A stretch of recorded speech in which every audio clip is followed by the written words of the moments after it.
Bueno, estábamos anunciando antes que íbamos a tener un programa muy especial para todo lo que significa Barrio Tablada, pero todo lo que significa en realidad la cultura popular. ¿De dónde? De Rosario, de Argentina, de Latinoamérica. Vigil fue, sin dudas, la experiencia cultural más importante durante muchísimos años, cuando empieza ya a mediados de los 50. Y hoy está retomando totalmente eso que manos genocidas en distintas formas, han querido cerrar, clausurar. Decíamos, las formas del genocidio toman muchas formas.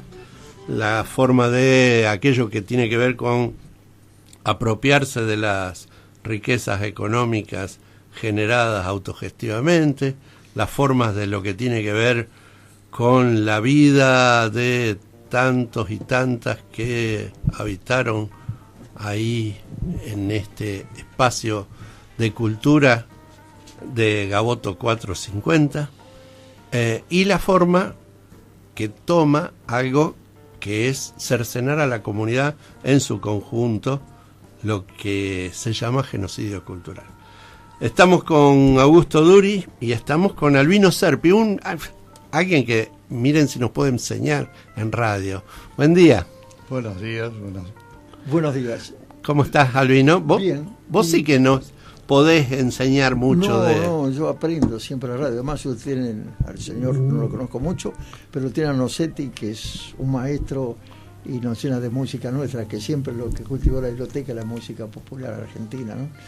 Pero sí, yo no sé si es respetuoso lo que voy a decir, que me deje hacer un prólogo. Sí, por favor.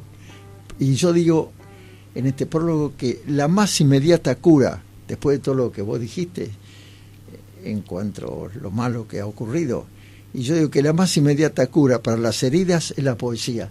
Uh-huh. Y precisamente traje algo de una escritora que yo admiro muchísimo y poetisa también, que se llama Alicia Márquez, uh-huh, y que dice días difíciles, y dice esta poesía que en estos días la sonrisa está difícil.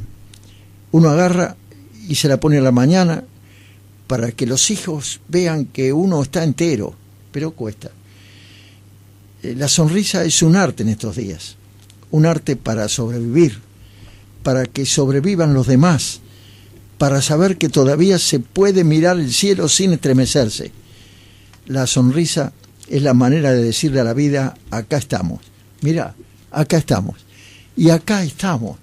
Duri, que fue por muchos años presidente de la entidad, y como yo seguimos colaborando, y yo, modestamente, que fui también secretario durante muchos años, y en días difíciles que son estos que estamos atravesando, con desocupación, enorme inflación, fábricas que se cierran, y una política totalmente equivocada, la vida se está haciendo difícil, pero por eso traigo la sonrisa. Y la sonrisa la provocan ustedes, porque nos permiten explayarnos, y quiere decir que tenemos libertad, tenemos democracia para decir las cosas que sentimos. Yo, si bien decimos que tengo experiencia en radio, lo mío es admirar la radio, porque con 84, casi 85, me faltan unos meses para igualar a Duri, casi 85, me crié con la radio, una radio modesta en casa que había que golpearla para que se sienta mejor cuando hay algún tipo de descarga. Y dentro de esa radio aprendí muchas cosas y me hice amigo de mucha gente de los medios de comunicación. Y vengo acá, y por eso te pregunté si era un programa especialmente para el barrio o para la biblioteca. Y yo casi en esta primera parte puedo hablar del nacimiento, de la biblioteca, del barrio, pero está Duri, que es un protagonista eximio y que tiene mucha experiencia con mucho más oficio que yo, para hacer llegar a la gente, a esta audiencia de este barrio y de otros sectores, para hacer lo que fue la biblioteca, lo que es y lo que está haciendo para lo que está preparando para el futuro. Sí, sin duda. En realidad ya podemos ir comentándole a la audiencia.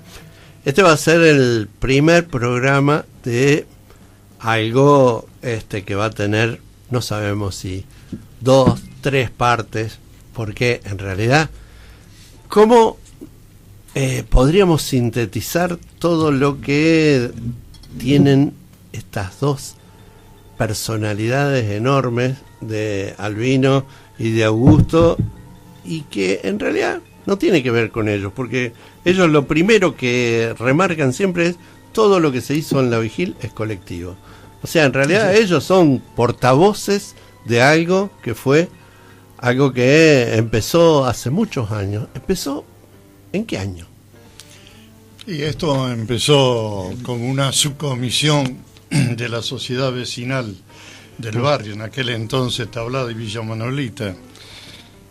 Concretamente la creación de la subcomisión de biblioteca de la sociedad vecinal ocurrió el 26 de septiembre de 1953. Yo, por ejemplo, no había nacido. En serio, yo nací en el 54. Así que... Bueno, evidentemente la creación de la subcomisión de biblioteca fue una integración de la muchachada joven, tanto femenina como masculina, de aquellos tiempos. Evidentemente fue una introducción de juventud dentro de la sociedad vecinal y dentro de lo que son los problemas vecinales y de la intendencia del municipio de Rosario, una diferencia con respecto a lo que es la creación de una biblioteca bastante diferente. Eso, con el tiempo, llevó a una amigable separación entre la sociedad vecinal del barrio General San Martín luego y la Biblioteca Popular, que ocurrió el mes de noviembre de 1959, ya independizada la sociedad vecinal y la biblioteca en ese entonces ya con el nombre de Biblioteca Vigil. Ahí, geográficamente, ¿dónde estaba? Bueno, prácticamente nacimos y nos desarrollamos prácticamente en la misma cuadra, la calle Alén al 3000. El local es donde hoy está la venta de muebles. Venta de muebles, claro, exacto. 30-33. Ahí al lado de lo que es la Escuela República del Perú. Sí. Claro, un localcito teníamos de 4 metros por 6, 7 metros y ahí se inició la biblioteca. ¿Y cómo era la sociedad de Tablada? ¿Era una sociedad participativa? ¿Era una sociedad? Estamos hablando para ubicarnos, digamos, entre ese periodo, digamos, que viene de alguna forma entre los últimos tiempos del gobierno de Perón, los 3 años y llegamos al 59, donde ya estaba Frondizi, ¿no es cierto? Bueno, nosotros vivimos prácticamente en ese sentido con respecto a las autoridades nacionales, con golpe a cada rato, podríamos decir, ¿no? Desde Frondizi a la última dictadura, que fue la que nos intervino en el año 77. Evidentemente el periodo de desarrollo de la institución fue muy acelerado, en apenas 17, 18 años, de un localcito que teníamos, como decíamos recién, de 3 metros por 6, a lo que terminamos en el año 77 con más de 15.000 metros cubiertos de edificación en distintas partes. La biblioteca en sí, el servicio bibliotecario, tenía un edificio propio, que fue el primer edificio hecho en Alén al 3078, que ocupaba 3 plantas, cerca de 800 metros cubiertos. Pero para llegar a tener eso, digamos, ¿hubiese sido posible sin esto que se ocurre con lo que es la rifa? Mirá, bueno, la rifa en ese entonces fue tal vez un descubrimiento similar a lo que hizo Colón. Pero lo voy a interrumpir, Aduri, lo voy a interrumpir, porque hablaste cómo era el barrio. Y a mí me gustan mucho las cosas del barrio, me gusta mucho la vida del café, y un programita que tengo ahí en una FM, colega, que se llama De la Esquina, un micro.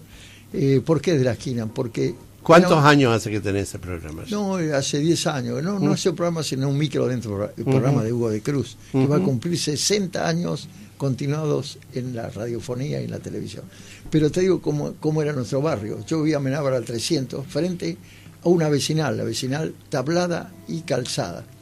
y algunas veces nos juntábamos ahí con un señor Corenja que nos llama el ajedrez, pero me volqué ya de pibe a la de acá Salén 3033, que era la otra vecinal Tablada de Villa Manuelita. Época que era muy distinta ediliciamente a lo que soy. Gente que las viviendas estaban separadas por un alambre tejido, pero no era para evitar un robo o un hurto de casa a casa o para que alguien invadiera su hogar, sino para que el perro no molestara al vecino. Había plena confianza. Gente que construía su casa ladrillo tras ladrillo, que venía el camión, en ese caso hasta el carro, en el año 30 y pico, tirando la arena, y los vecinos con su balde ayudaban al propietario de esa vivienda a entrar la arena, a entrar los ladrillos para hacer la casa.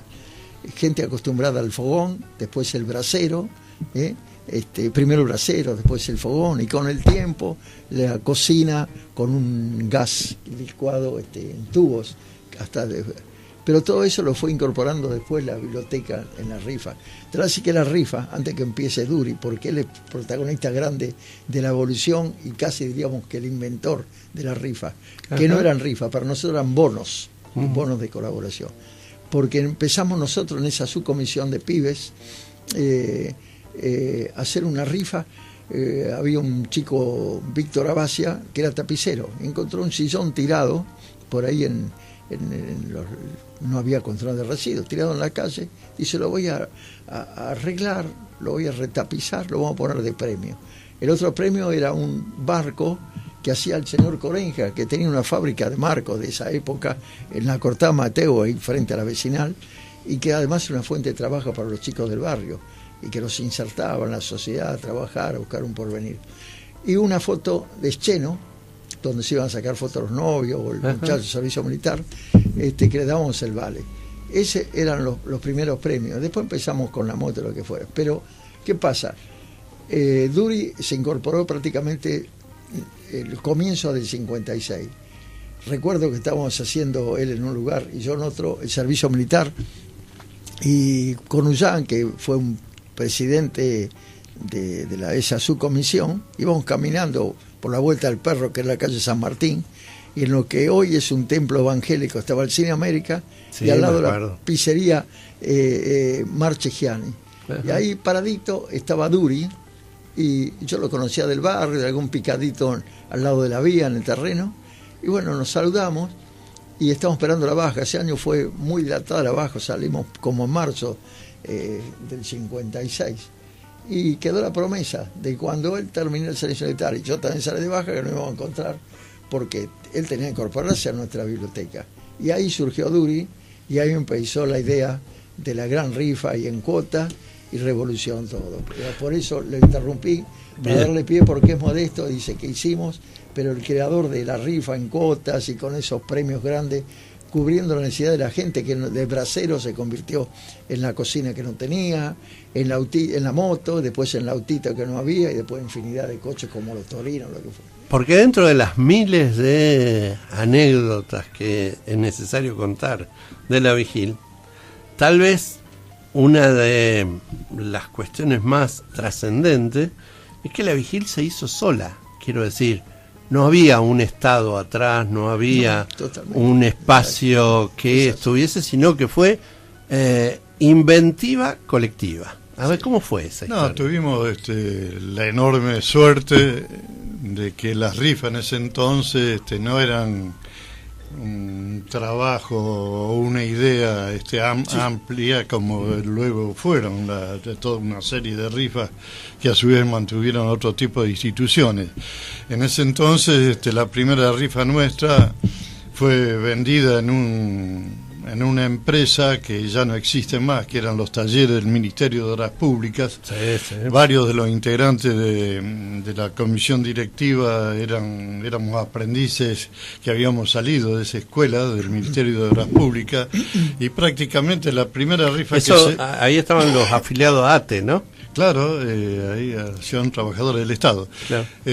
Prácticamente la primera rifa entre 2 o 3 integrantes que eran a su ex alumnos de la Escuela de Aprendices, se vendieron las primeras 1000 rifas totalmente, y eso significó la posibilidad de comprar el primer terreno y empezar la construcción de lo que fue el servicio bibliotecario, una construcción que fueron luego cerca de 1000 metros cubiertos, la planta donde se maneja el préstamo de libros y demás, que tiene 3 plantas y los casi 800, 900 metros cubiertos. O sea que la primera experiencia nomás ya fue una rifa de 1000 números vendidos. De 1000 números, sí. Un montonazo. Bueno. Y luego fuimos, con el correr de los años, 2 o 3 años después, fuimos los inventores de la rifa en cuotas. Ajá. Ahí empezamos con una primera rifa de 3 cuotas, bueno, eso fue creciendo. Realmente hubo un apoyo del barrio enorme. Debemos agradecer el crecimiento de la biblioteca, su importancia, su alcance y demás, al apoyo incondicional del barrio, ¿no?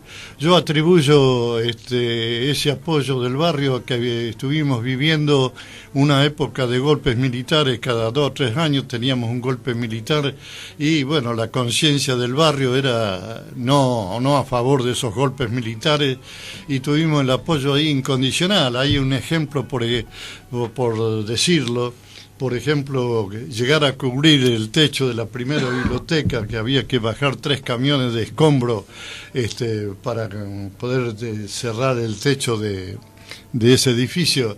Y bueno, estuvimos sobre la rampa que caracteriza ese edificio. Ajá. La gente del barrio ayudando con balde a descargar los 3 camiones de escombro. Ese tipo de contribución del barrio fue tremendamente importante, y nosotros decimos con total claridad, ¿no? La biblioteca fue producto de la gente del barrio, con un apoyo total económico. El apoyo a las rifas fue magnífico y total en todas las 20 y pico de ediciones que hicimos de la rifa, que permitieron, para dar un detalle rápido, la construcción de esa biblioteca, de ese servicio bibliotecario, la compra de la media manzana, que significó tratar con 30 vecinos para que nos vendieran las propiedades, y ahí está enclavado el edificio de 7 plantas, ¿no? Con la cúpula en el 7º piso, la compra del telescopio, que costó también una millonada de pesos, y que fue en ese entonces un aparato único, no por los aumentos que tenía, sino por que significaba que era el tercer aparato vendido por la Óptica 6 de Alemania Occidental en el mundo. El tercero que vendieron era el nuestro, que sirvió de apoyo y conocimiento astronómico prácticamente las noches que el cielo era observable. Teníamos permanentemente visitas de escuelas y alumnos.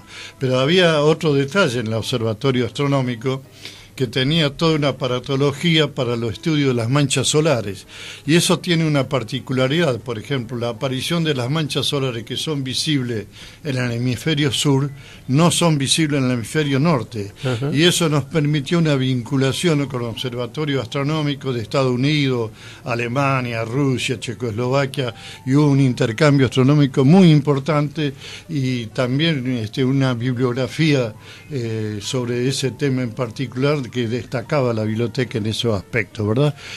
En ese sentido, la rifa fue el motor económico de la biblioteca. Permitió la compra de la media manzana, la compra de la manzana que está señalada por la calle Alén, Galvez, Virasoro y la calle Lindera, hacia aquel lado, hacia el sur,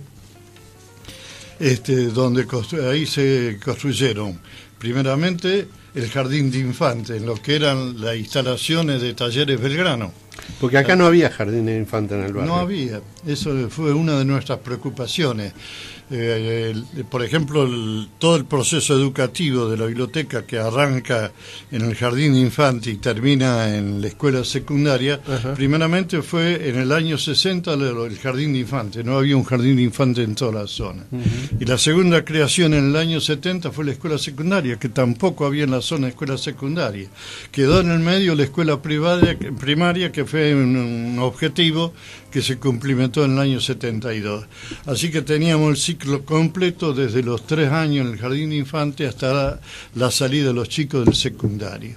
Cuando llegó la intervención militar en el 77, con el profesor de educación general que teníamos a cargo de toda la parte educativa de la biblioteca, el profesor Mario López Dabat, estábamos ya creando una suerte de escuelas para los estudios terciarios. No nos dieron tiempo como para empezar eso, pero iban a estar basados fundamentalmente en matemática, física, química y astronomía, aprovechando el observatorio astronómico.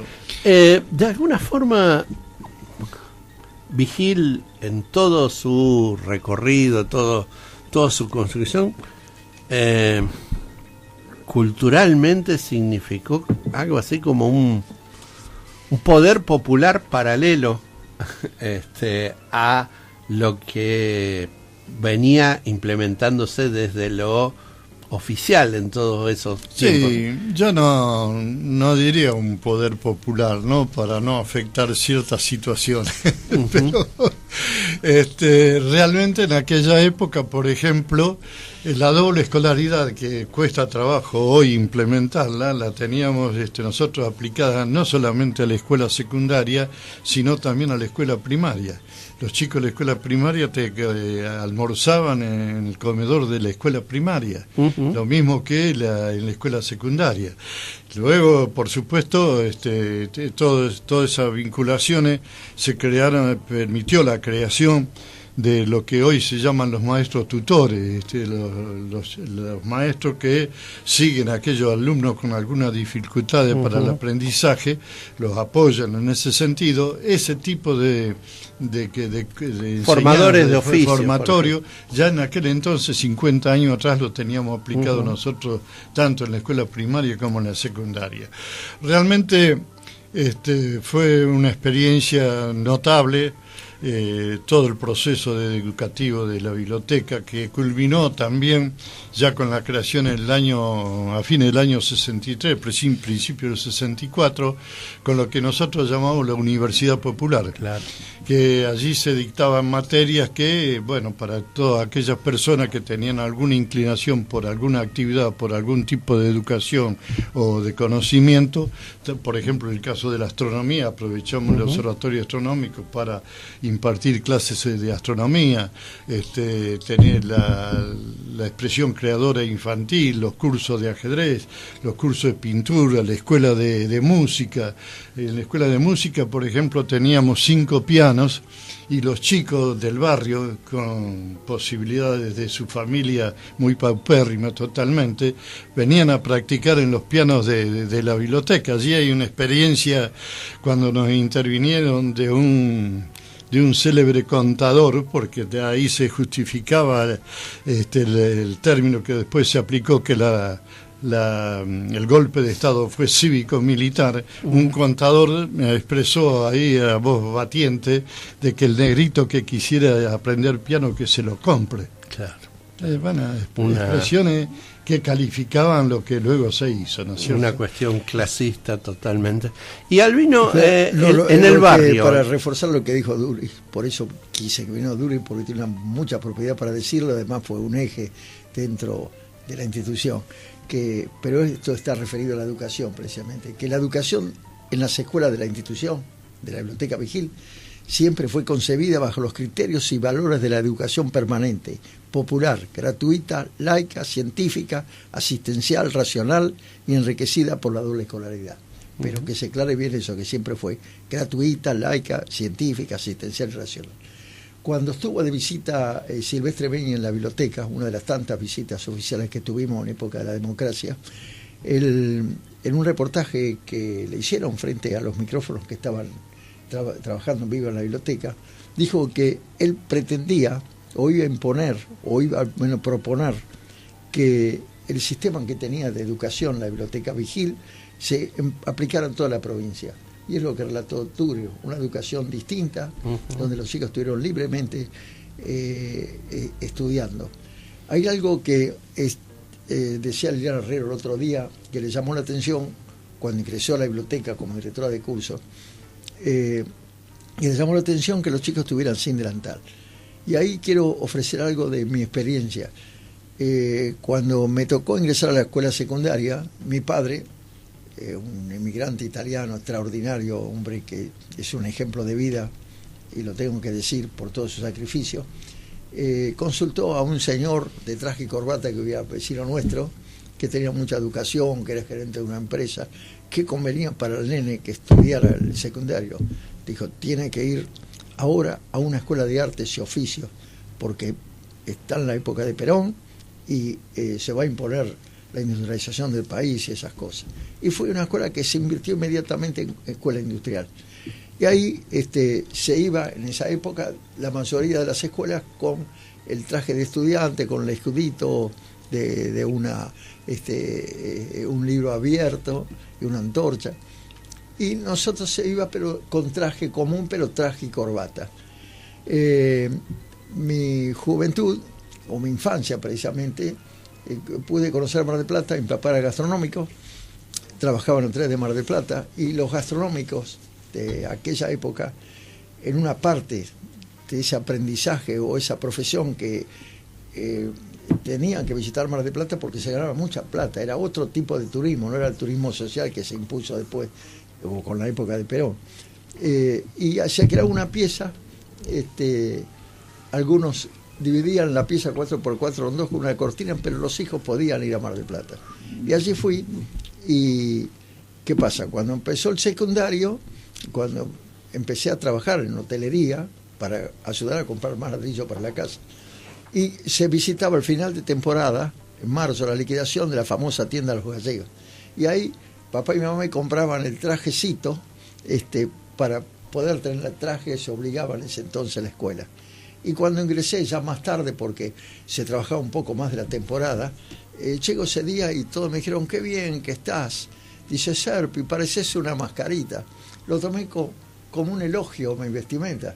Después me di cuenta que era una mascarita, que era un traje a cuadrado, fuera de época, que parecía una mascarita, pero era el traje.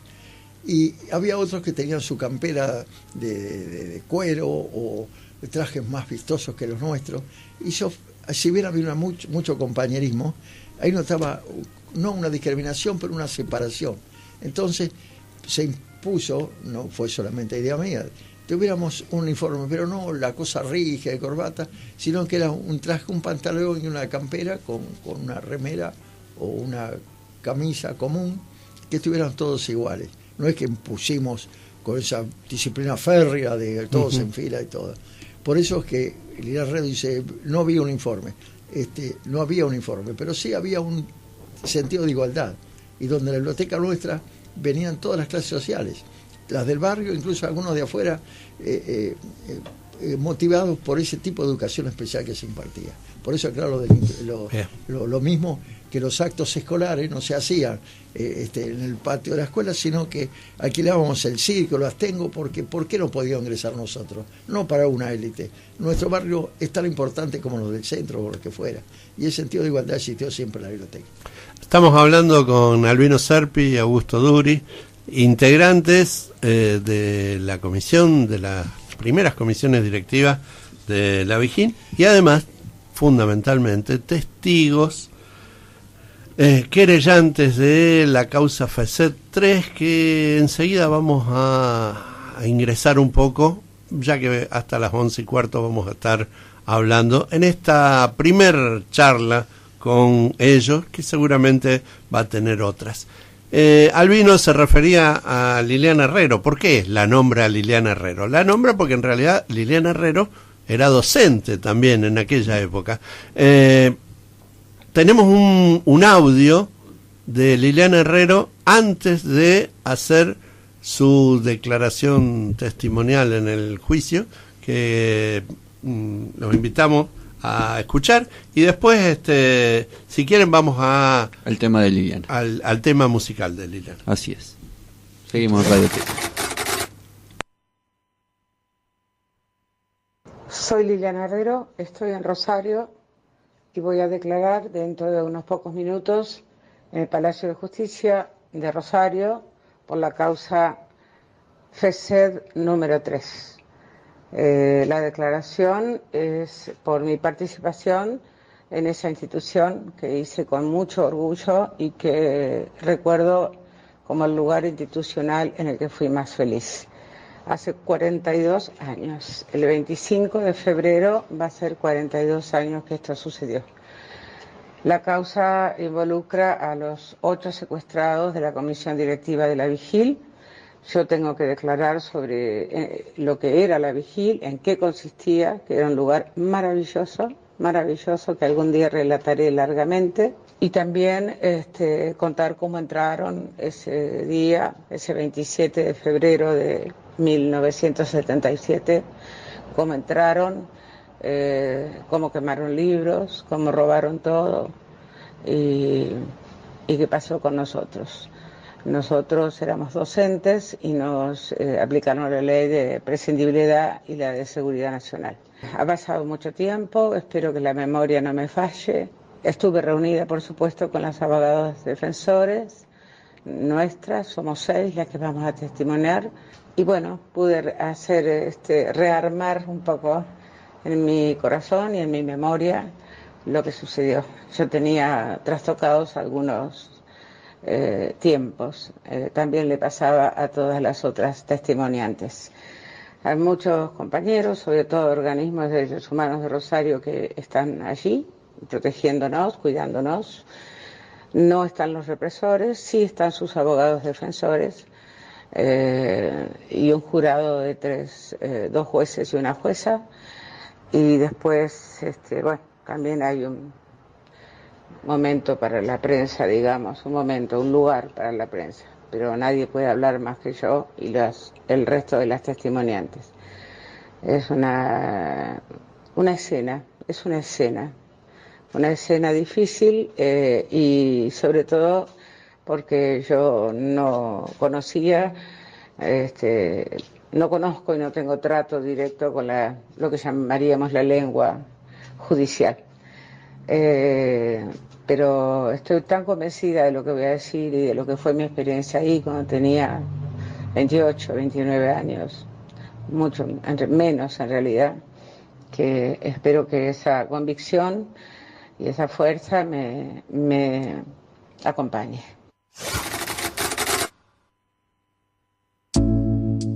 Seguimos con más Radioteca 104.3.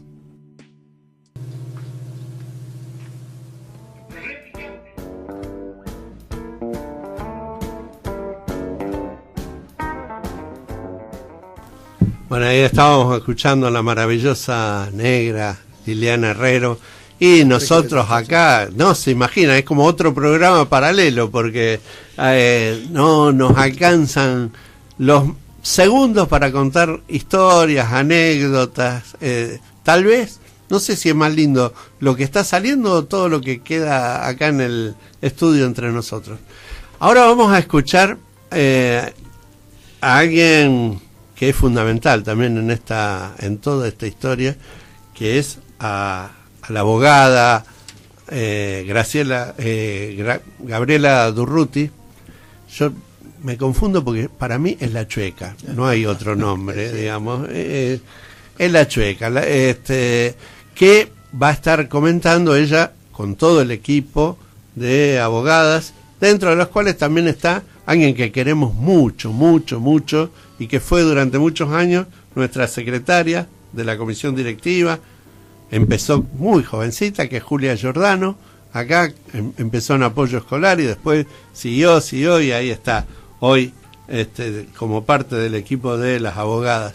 Vamos a escuchar a la Chueca Durruti hablando justamente de la causa FESED 3.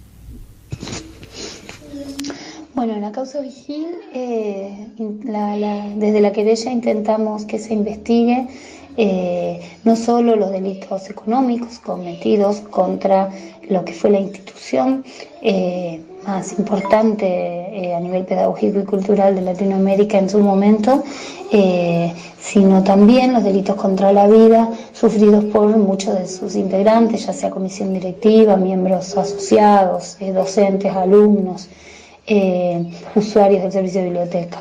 La justicia decidió dividir las causas, los delitos económicos por un lado y los delitos contra la vida los incluyó en lo que es la mega causa FESET, y muchos de esos delitos se están juzgando en este tercer tramo que está en trámite en este momento en el Tribunal Federal, correspondiente a 8 integrantes de la comisión directiva que sufrieron privación de su libertad y tormentos, estuvieron en condición de desaparecidos cerca de 3 meses y recuperaron su libertad luego de 8 de cautiverio. También se acumuló FESET 4, donde se investigan 2 homicidios más, el de Gladys Pamies y el de Carlos Martínez, que era el presidente del Centro de Padres del Jardín de aquel momento, antes de la intervención, y también de una docente, que Alicia Viva, que fue secuestrada pero recuperó su libertad. En el marco de estas 2 causas que están tramitando unificadas, lo que hicimos fue aportar toda la prueba para que pueda establecerse con el grado de certeza necesario para una condena penal los delitos que sufrieron los 8 miembros de comisión directiva, pero también estableciendo el móvil de esos delitos, que son las bases para que avance la causa por los delitos económicos, en los cuales todavía no hay ningún imputado. Con el Ministerio Público representado por el doctor Fernando Arrigo y la querella por el equipo APDH, que son los doctores Julia Giordano, Federico Pagliero, Jessy Pellegrini y yo, que venimos desde el inicio, intentamos establecer esto, y entiendo que está saliendo bastante bien, a pesar de algunas reticencias que hemos encontrado desde el punto de vista judicial, porque es difícil que se entienda la magnitud de los delitos sufridos por Vigil, que solo pueden compararse con la magnitud de lo que crearon aquellos visionarios a partir de los 50. En el día del pasado mañana miércoles vamos a cerrar la primera y más importante lista de testigos, que se compuso por sobrevivientes de la dictadura, pero también por sus familiares directos, y por personas de Vigil, exalumnos, exdocentes, empleados, que aportaron cada uno desde su lugar el pedacito de verdad que guardaron durante más de 4 décadas para reconstruir esta historia, esta parte más negra de la historia de Vigil. Y la cerramos con 2 académicos que hicieron distintos trabajos de investigación en relación a Vigil. Natalia García, que es doctora en educación y su tesis doctoral se vincula con la historia de Vigil, y Sergio Arelovich, que es un economista muy reconocido de Rosario y que hizo un trabajo con su equipo de investigación sobre lo que fue el expediente de la liquidación y la cantidad de falencias que él mismo tiene a partir del día 0, y por eso entendemos que son hechos muy difíciles de desvincular. Así que bueno, estamos cerrando esta primera etapa, que va a sentar los cimientos para la segunda, que va a ser ya la investigación de los delitos económicos, y esperemos que recaigan las condenas ejemplares cuando terminen FESET 3 y 4.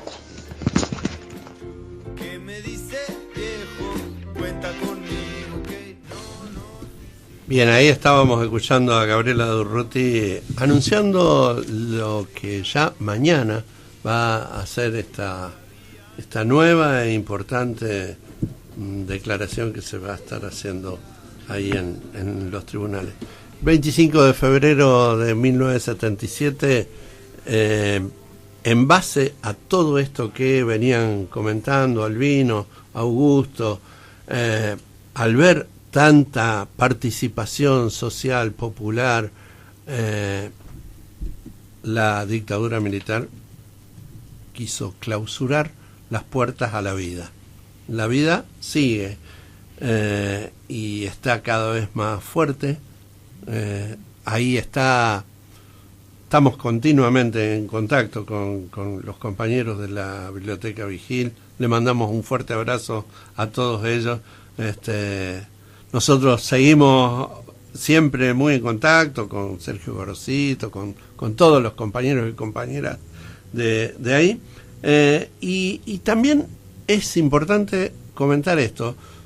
Si no hubiese sido por la acción, el pedido de los querellantes de APDH para que se tomara ahora, en este momento, el testimonio, esto hubiese sido tirado hacia adelante. Y es muy importante porque tiene que ver también con lo cronológico, con las etapas de vida de todos, y no hay nada más importante para la vida humana que conservar la memoria. Así que esto fue fundamental, ¿no, Augusto? Bueno, nosotros realmente tenemos una sensación dolorosa con respecto a la situación de la Biblioteca Vigil, ¿no es cierto? Uno puede comprender que una intervención militar de las características que tuvo el país en aquella época, instituciones como la nuestra, apuntando a un bienestar social, al conocimiento, a la difusión del conocimiento en toda la población, para esta gente era un hecho totalmente irrealizable para ellos, ¿no es cierto? En ese sentido, tenemos que analizar también que a partir del 83 hasta el 2013, es decir, pasaron 30 años con gobiernos democráticos, y tuvimos esa necesidad de tiempo para recuperar la biblioteca. Luego de una ardua vinculación con, por ejemplo, el gobierno de Bernet, no fuimos escuchados, ni fuimos recibidos jamás para tratar este tema. En el gobierno de Reviglio tampoco. Recién, bajo la gobernación del ingeniero Obey, y tanto el socialismo como el peronismo llevaron en su plataforma electoral en el 2003 la devolución de la Biblioteca Vigil de los bienes que había comprado la provincia. Ajá. No de todos los bienes. Por ejemplo, el hecho de las 34 hectáreas que poseía la biblioteca en Villa Gobernador Galvez, ellos están en posesión de la municipalidad de Galvez, y es otra situación jurídica con respecto a esa situación. La pérdida, por ejemplo, y la desaparición de los dos telescopios, el refractor y el reflector, que desaparecieron durante la ocupación de la dictadura, no sabemos dónde están. Tenemos una cúpula para criar pajaritos, simplemente, ¿no es cierto? Hay que recuperar esos aparatos. Toda esa situación, esos casi 30 años de gestiones, recién se concretaron en el 2013 con la devolución de la biblioteca. En 2012 se concretó, hubo una necesidad de un año para que quienes ocupaban, que era el Ministerio de Educación de la provincia, los edificios de la biblioteca de Alén y Gaboto, se retiraron. Necesitamos un año más, en diciembre del 2013, para empezar las actividades ya realmente de la biblioteca en ese sentido. Se necesitaron esa cantidad de tiempo. Uno piensa la biblioteca en aquel entonces con 650 empleados trabajando, 20.000 asociados, 80.000 compradores de rifa. Si eso hubiera seguido durante 30, 40 años que se necesitaron para recuperarla, ¿qué es lo que hubiéramos podido hacer con la tarea de difusión cultural de la biblioteca, con las miras de crear más escuelas, con el trabajo de crear filiales de servicio bibliotecario? Habíamos adquirido cuatro terrenos, uno en Grandol y Viedma, otro en Arijón y Alén, otro en Arijón y Casiovidio Lago, un cuarto en 27 de febrero, España, para filial del servicio bibliotecario, para crear bibliotecas donde no las había en ese entonces. ¿A qué hubiera llegado la biblioteca en cuanto al desarrollo social y su compenetración con las necesidades culturales y educativas de la zona? Por eso se habla de genocidio cultural, ¿no? Exactamente. Esto tiene que ver no solo con las terribles vidas que costó, que se llevaron, sino también con la posibilidad de impedir seguir pensando críticamente, mirar de otro modo la sociedad. Quiero decir, si todo esto que Augusto está diciendo hubiese tenido una continuidad, no estaríamos sin duda en la sociedad en la que estamos actualmente. Yo quería decir lo siguiente, cuando hablé del 11, el aniversario, que del 11 de marzo, que fue el año 2004, en el Club Central Córdoba, lo que es importante es lo que relataste vos sobre los derechos humanos, que la política de Estado que favoreció la participación de los derechos humanos fue para nosotros una muy importante, para si estamos motivados, para tener más fuerza y tener un apoyo, que es lo que nos faltó a veces con gobiernos democráticos. Así que quiero destacar los derechos humanos y quiero destacar el empuje de los vecinos, de los profesores, de los exalumnos que estuvieron en las distintas asambleas que se fueron realizando. Porque existieron varios grupos que estuvieron tratando con el mismo objetivo, pero de distintas formas, de la recuperación de la biblioteca. Así que para eso también es el mérito. Como es mérito, yo me siento un poco incómodo aquí, porque quizá esté ocupando un lugar que debieran estar los jóvenes, pero claro, tenemos que contar lo anterior. Es importante el trabajo de la gente que se ha incorporado a la biblioteca para dirigirla, para trabajar y todo. Así que eso lo quiero destacar. Digo, para los que hace mucho que somos parte de este barrio, uno no puede dejar de hablar, por ejemplo, de lo que fue en su momento el corte de la calle Alem para cuando vino León Gieco con Liliana Herrero y Gato la Naranja. Que algunos integrantes los sigo viendo todavía. Sí, son muy amigos nuestros. Y siempre en ese momento hubo un conjunto casi de 10.000 personas. Claro, cortando toda la calle espontáneamente y que venían de distintas partes. Digo, esto hace a la historia.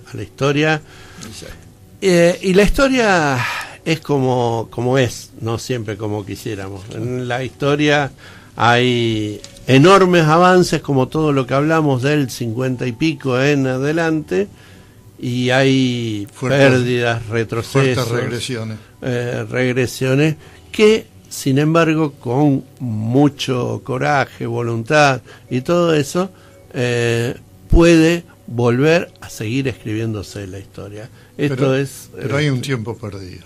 Sí, sin duda. Un tiempo perdido que lo han sufrido en el caso nuestro, del barrio, hubo gente que no se le ha permitido recibir una educación distinta. No se le ha permitido. Eso sin duda.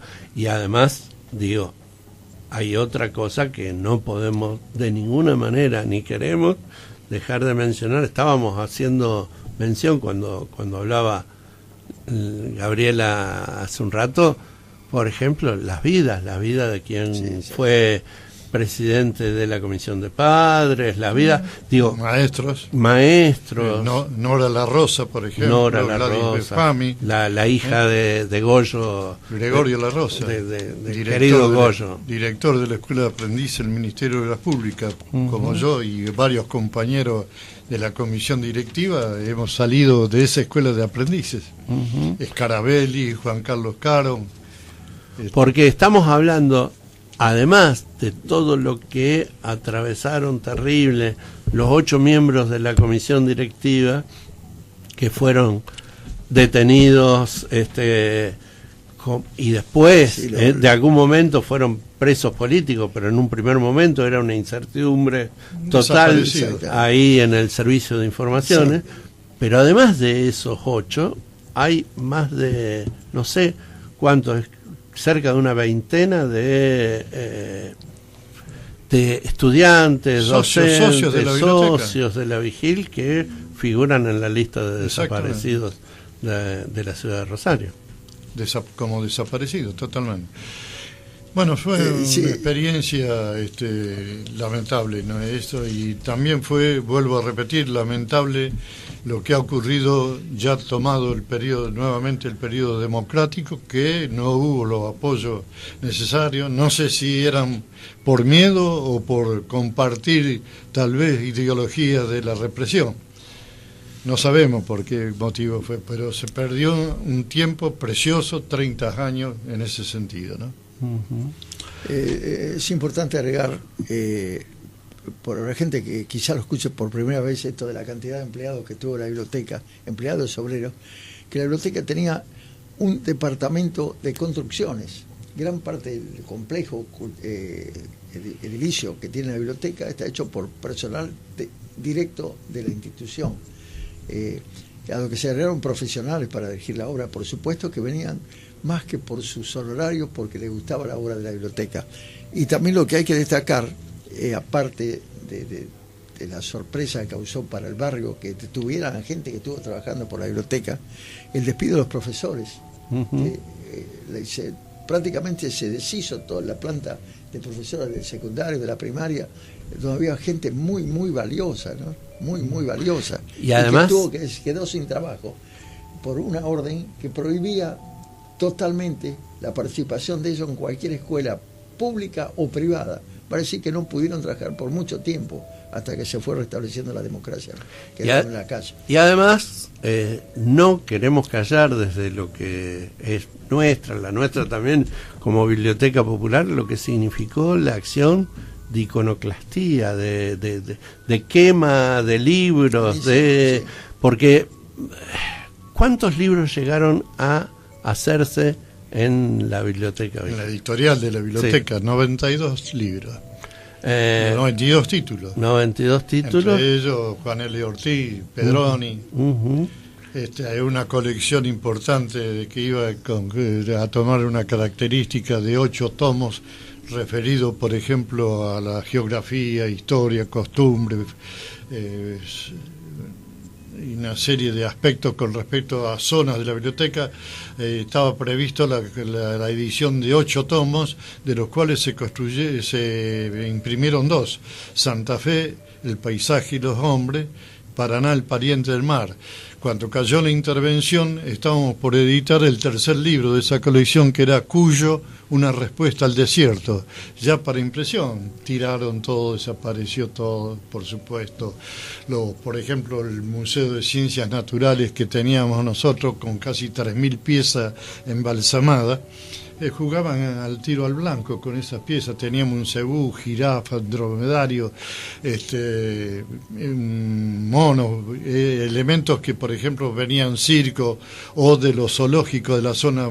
Fallecía un ejemplar de esto, nos hablaban y el equipo nuestro embalsamaba esas piezas, y teníamos una colección vuelvo a repetir, casi 3.000 piezas para de exposición, conocimiento de la escuela que visitaban el museo, diríamos, en este aspecto de la biblioteca, ¿no? Imposible sería, por el error de que quedarían tantos y tantos afuera. ¿Cuántos nombres fundamentales para la cultura de la provincia han pasado, han sido fundamentales en esta vigilia? Ovide Menim, Rubén Seblever, Rubén Naranjo, por supuesto. Digo, cada uno de ellos hoy de alguna manera está acá acompañando a Albino Serpi y a Augusto Duri. Se nos está terminando hoy el tiempo, pero queda el compromiso para el martes que viene. ¿Les parece? Con mucho gusto. A la misma hora retomamos esta charla para todos los vecinos, vecinas. Además quiero decir esto, la radio, todos los días en nuestro Face Radioteca, a la noche edita toda esta grabación, o sea que todos los que quieran pueden acceder a esta conversación que va a quedar grabada en el canal de YouTube, y lo puede seguir escuchando. Albino. Sí, yo quiero decir esto, aparte de los nombres, por ejemplo, Saer, sí, claro, el centenario de su nacimiento. En Celodino, la casa natal donde se crió Saer fue adquirida por la provincia mediante una gestión de Lichi para hacer allí un museo y una casa de cultura. Sí. Jorge Riestra, otro escritor extraordinario. Pedroni, que bueno, lo nombraron, pero nos visitaba al local de biblioteca. Modestamente venía él en un ómnibus desde Santa Fe para hablar con la gente de la biblioteca. Y por supuesto, Juan L. Ortiz, que en ese momento no tenía la repercusión que ha tenido a través del tiempo, ¿no? Así que mucha gente y profesores muy valiosos. Y para terminar, agrego a la cantidad de empleados que, si bien teníamos un departamento de construcción, estaba la gente trabajando en editorial, una imprenta, un taller de automotores, que es el que sábado y domingo proveía de la atención a las pick-up que teníamos nosotros para llevar los premios al interior y llevar libros, porque también se ayudaba a las escuelas del interior, llevando libros, llevando material. Así que una cantidad enorme, gente que se quedó sin trabajo, una fuente de trabajo, pero más que nada eran los que distribuían cultura y educación en toda la provincia a través de la biblioteca. No solo la provincia, sino que hemos tenido delegación en San Juan, en Mendoza, en la ciudad de Santa Fe. Augusto, te invito a cerrar y que el próximo martes vuelvan a venir. No, simplemente un recordatorio para todos aquellos compañeros que no integraban la parte educativa o cultural de la biblioteca, pero que fue tremendamente importante. Por ejemplo, los talleres de construcción.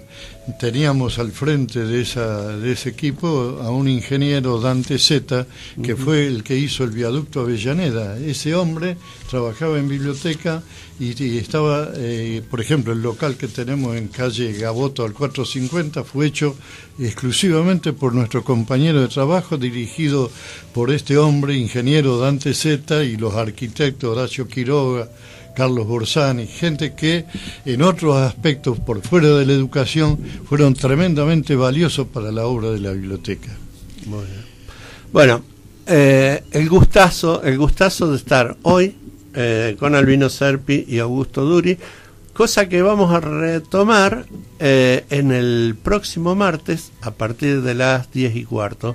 Hemos elegido para cerrar este bloque y hablando de la Vigil, a una autora, a una cantante que mucho tiene que ver con todo esto que es la Vigil, y que mucho tiene que ver con nuestra cultura, que es María Elena Walsh, que va a cantar Como la cigarra.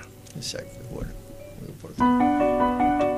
Radioteca, la revista semanal del barrio.